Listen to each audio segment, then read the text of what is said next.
Welcome back to this opening video lecture series.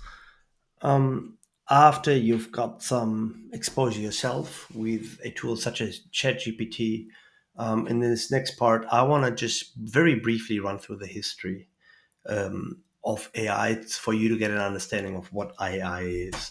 So, the focus of this very short video is what is artificial intelligence?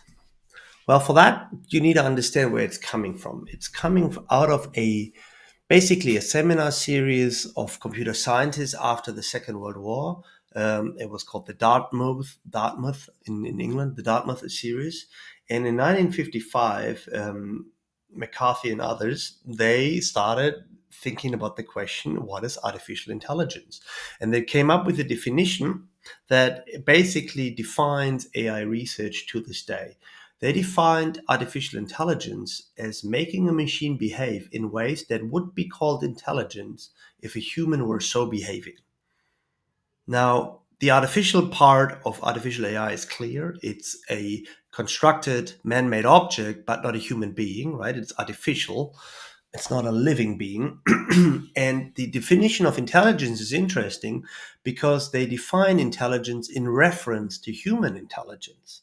For example, as opposed to omniscient or godlike type of intelligence, they're saying, look, we are trying to make a computer or some other artificial object behave in a way that would be called intelligent if a human were so behaving. Now, with this definition, they didn't just come up with a definition, they also um, basically described the structure or the form of an artificial intelligence. And this is basically it. This is the schematic representation of an AI technology. Yeah, it's from the seminal textbook, Russell and Norwick. The 2010 book is the third edition, but actually goes back 50 years. Yeah, and to this day, you will see here that several notions are involved in developing a piece of AI. And you would have heard many of these elements before. So, what is an AI? An AI is a piece of artificial technology that is able to perceive the environment. That means it needs to have some sort of sensor that allows them to receive data about the state of the environment around it. Yeah, so for humans, we have our senses, taste, smell, audio, visual, and so forth. This is how we perceive the environment. Now, an artificial intelligence is not just a piece of technology that can sense, that can perceive or receive data from the environment. Any computer can do that, right? With a keyboard, I can type in all sorts of data about the environment to the technology. So, an artificial intelligence also needs to have what's called an actuator. You can think of it as the limbs, the arms and legs for the agent to take action in the environment. So it needs two things, a sensor and an actuator, to be able to read or understand what's going on, processes, and then take action in the environment and alter the environment this way. In the middle of it, of course, is this agent, and you can see here it's a black box with a question mark, meaning that in the middle, of course, is a piece of intelligence that determines how whatever the sensor perceives then instructs the actuator to actually do. This is all very abstract. So let me show you one of the very first pieces of artificial intelligence, namely Elisa, the chatbot.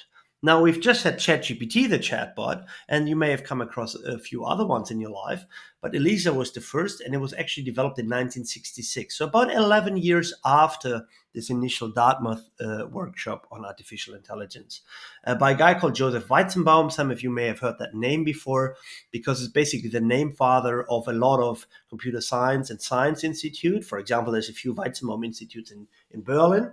So it was a key figure in computer science.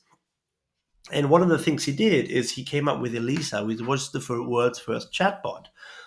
So you can type in text the question, and you can have a conversation with this piece of software. And in a way, Elisa was artificially intelligent. Why is that? Well, because she could sense the environment by reading and in some way understanding the text that we would type in via a keyboard. And not only this, she also had actuator capabilities, meaning that she can act on the environment. In this particular way, she could respond and thereby influence the environment, for example, her listeners. Yeah, so a chatbot technology is artificial intelligence because there's an agent software that determines how to make sense of input data about the environment that she senses through text and then acts on the environment by responding in written format. Yeah, of course, it doesn't have to be text and conversations. You can have more modern form of artificial intelligence. Like here, we have Atlas, a robot developed by Boston Dynamics. When you read up on Boston Dynamics, you will quickly find out it's a spin-off company by the U.S. military, and they've been working on, well, robots that could actually also act, sense in the world, but of course in very different ways. So for Atlas to be able to do flips and somersaults, for example, it needs to be able to perceive the environment, not just like ELISA in written format in discrete and asynchronous ways, but basically audiovisually in real time, like we would run around and have a look and react to this, yeah, to what we see. So it would have to recognize obstacles, it would have to recognize boundaries, and then act upon them. Also, the actuating is not just text spelled out on a computer screen, but here you can see the robot has basically arms and legs, limbs with sort of muscles or joints, I should say, that it would have to control. Yeah? So it can jump, walk, crouch, maybe do burpees, and all sorts of other things. Yeah, so this is a more complex form, but it still contains an agent, sensors, and actuators that acts upon the environment in which it finds itself. Um, what is also important here is not only that we have sensors and actuators and an agent that connects these two things, but also that we have a definition or a measurement of this idea of intelligence. And this is very famous as the Turing test. Now, the Turing test goes back to its inventor, Alan Turing, and you may have come across this gentleman either because you've read a lot or maybe because you watched The Imitation Game, the movie on Netflix or Prime or wherever else, which tells his story and the story he has had in the Second World War as a code breaker. Alan Turing was a mathematician in Bletchley Park in the UK. And during the Second World War, his job was to decipher the German Enigma machine that was basically a coding machine that would um, encrypt all German war and strategic messages, and the Allies couldn't break it. And Alan Turing and other people tried to break the code, and Alan Turing got very famous because he invented a machine that would be able to decipher the code, the Turing machine. And the Turing machine is very famous because it's basically the backbone of every personal computer, any computer that we use to this day, the Turing machines. Anyway, but what he also was very famous for is that he invented the Turing test as a definition and measurement of artificial intelligence. Yeah. So the Turing test is defined as a test of a machine's ability to exhibit intelligence or intelligent behavior that would be equivalent to or indistinguishable from that of a human. Now, again, remember the original definition of AI was to be intelligence in reference to a human being.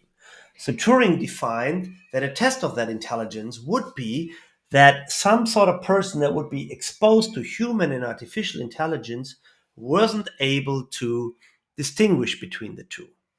Yeah. So here, schematically, what you see is some sort of evaluator, a person C, that has written communications with a machine A and a person B behind a wall. So they don't see whether they're talking to a computer or writing to a computer or a person. The only thing they see is the conversational printed out on text. Yeah, and if such a situation, the person would not be able to determine if a computer were answering their questions or a human being, then that machine could be called intelligent. Wow, why was this a text-based conversation? Because we're talking about the 1950s after the war, and the sensor and actuator capabilities of AI were very limited. So that means it was the only way to sense data was through by inputting data into a keyboard with a keyboard into a computer, and the only way to act on the environment was actually to respond in textual format. Yeah, so it was unthinkable to have a computer that could, listen or could see or that could speak, so to speak, because the technology itself wasn't advanced enough, right? So That's why we have this original definition as basically chat bot type of technology. Of course, we're now a little bit further advanced from this. But this is important because still we had AI and research in AI developing machines that would try to be as human as possible to the point that they're undistinguishable. Yeah, so we had basically computer science trying to build computers that would be like humans. And that is the end of the history of AI, just the two pieces of the definition of intelligence and the definition of an AI agent that are important for you to remember.